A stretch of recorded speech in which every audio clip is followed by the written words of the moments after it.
কাল ছিল দার্জিলিং আর আজ আবার সেই রোদ উঠে চন্দননগর হয়ে গেল। সকালবেলায় ওয়াশিং মেশিনটা অন করে দিচ্ছি, কারণ অনেক জামা কাপড় জড়ো হয়ে গেছিলো।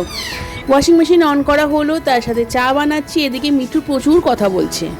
এখন বাজছে সকাল 10:20। সকাল থেকে প্রচুর কাজ করেছি, কিচ্ছু শ্যুট করার সময় পাইনি, কারণ আজকে বাবাকে নিয়ে আমি যাব বাবা চেক আপ করাতে। এখন স্নান করতে যাব, মানে অনেক দিন হয়ে গেল কোনো মুখে প্যাক লাগাইনি।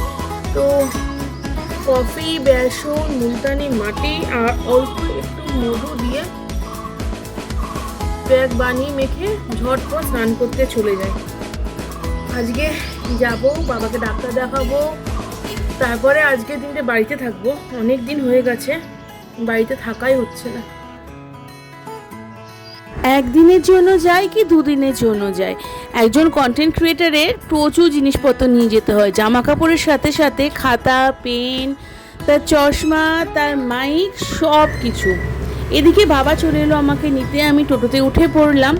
যখন আমরা দত্ত ক্লিনিকে পৌঁছাই ঠিক তখন বাজে বেলা 12:15, আর ওয়েট করতে করতে দেখো 1:20 বেজে গেছে, তখনও ডাক্তারবাবুর কাছে আমাদের নাম আসেনি।